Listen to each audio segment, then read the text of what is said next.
വളരെ ചെറുപ്പത്തിൽ തന്നെ പാട്ട് പഠിക്കുകയും ഏറെക്കാലത്തെ അധ്വാനത്തിലൂടെ സിനിമയിലും ഇപ്പോൾ സ്വന്തമായും പാട്ടുകൾ കമ്പോസ് ചെയ്തുകൊണ്ടിരിക്കുന്ന ആളാണ് ഗൗരി ലക്ഷ്മി. നിരവധി സിനിമകളിൽ ഗൗരി പാടിയിട്ടുമുണ്ട്. സോഷ്യൽ മീഡിയയിലൂടെ നിരവധി സൈബർ ബുള്ളിംഗ് നേരിട്ട വ്യക്തി കൂടിയാണ് ഗൗരി.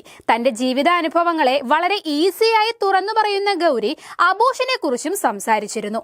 വ്യക്തി ജീവിതത്തിലെ പ്രശ്നങ്ങളെ കുറിച്ച് മറ്റുള്ളവരോട് സംസാരിക്കുന്നതിന് ഒരു മടിയും ഇല്ലാത്തയാളാണ് ഗൗരി ലക്ഷ്മി. അത്തരത്തിൽ പുറത്തു പറഞ്ഞ കാര്യമാണ് അബോഷനെ കുറിച്ചും. സ്വന്തം അനുഭവങ്ങൾ മറ്റുള്ളവരോട് പറയുമ്പോൾ ആളുകൾക്ക് അത് പെട്ടെന്ന് മനസ്സിലാക്കാൻ സാധിക്കുമെന്നും അതിനാലാണ് അത്തരത്തിൽ സംസാരിക്കുന്നതെന്നും ഗൗരി പറഞ്ഞിട്ടുമുണ്ട്. ഇപ്പോഴിതാ ലൈംഗിക ബന്ധം ഉൾപ്പെടെയുള്ള വിട്ടുവീഴ്ചകൾക്ക് തയ്യാറായാൽ മാത്രമേ അവസരം നൽകൂ എന്ന് പറയുന്ന സംഗീത സംവിധായകർ ഉണ്ടെന്ന് പറയുകയാണ് ഗൗരി ലക്ഷ്മി. ഹേമ കമ്മീഷൻ റിപ്പോർട്ട് പുറത്തു വന്നതിന് പിന്നാലെ ഒരു ചാനലിനോട് സംസാരിക്കുകയായിരുന്നു ഗായിക. തനിക്ക് നേരിടേണ്ടി വന്ന ദുരനുഭവവും ഗായിക തുറന്നു പറയുന്നുണ്ട്.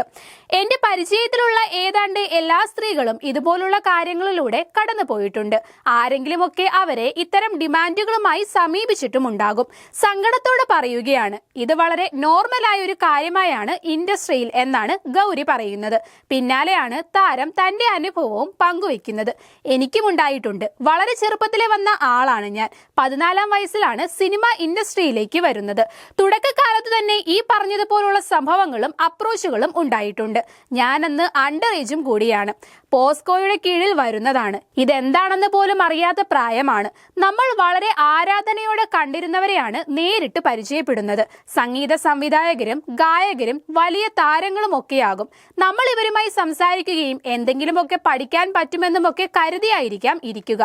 ഗൗരി പറയുന്നു, ഒരു വ്യക്തി എന്നോട് വളരെ സ്നേഹത്തോടുകൂടി പെരുമാറാൻ തുടങ്ങി. ഞാൻ ഗോഡ് ഫാദറിനെ പോലെയാണ് അദ്ദേഹത്തെ കണ്ടിരുന്നത്. പിന്നെ പതുക്കെ സംസാരം സെക്ഷൽ ഫേവറിലേക്ക് മാറി. എന്താണതെന്ന് എനിക്ക് ആദ്യം മനസ്സിലായില്ല. പിന്നെ പതുക്കെ ഞാൻ ആ കണക്ഷൻ കുറച്ചു. ഇൻഡസ്ട്രിയിലേക്ക് വരുമ്പോൾ തന്നെ നമുക്ക് ആ പാഠം കിട്ടുന്നുണ്ട്. ഇതേ മ്യൂസിക് ഡയറക്ടർ പിന്നീട് എന്നെ പാടാൻ വിളിച്ചു. പക്ഷെ ഞാൻ പോയില്ല എന്നും ഗൗരി ലക്ഷ്മി പറയുന്നു. ഇത് വളരെ പരസ്യമായിട്ടുള്ള രഹസ്യമാണ്. പക്ഷെ യുവാക്കൾ വന്നതോടുകൂടി മാറുന്നുണ്ടെന്ന് തോന്നുന്നു. എന്നെ അപ്രോച്ച് ചെയ്ത ആളുകൾ എന്നെക്കാളും 20-25 വയസ്സ് കൂടുതലുള്ള ആളാണ്. അതും തുടക്കകാലത്ത്. വളരെ ജൂനിയർ ആയിരുന്ന ബന്ധങ്ങളോ ഫെയിമോ ഇല്ലാതിരുന്ന കാലത്താണ്. ഇപ്പോൾ ഞാൻ കുറെ കൂടി പ്രിവിലേജ് ഉള്ള സുരക്ഷിതമായ ഇടത്തിലാണെന്ന് കരുതുന്നു എന്നും താരം പറയുന്നു.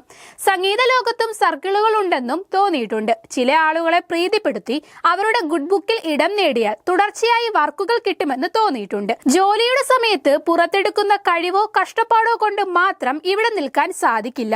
വേറെ ഒരുപാട് രീതിയിൽ ആളുകളെ പ്ലീസ് ചെയ്യേണ്ടി വരും. കോംപ്രമൈസ് എന്നാൽ സെക്ഷൽ മാത്രമല്ല, സാമ്പത്തികമായ കോംപ്രമൈസുകളും ഉണ്ടെന്നും ഗൗരി ലക്ഷ്മി പറയുന്നു.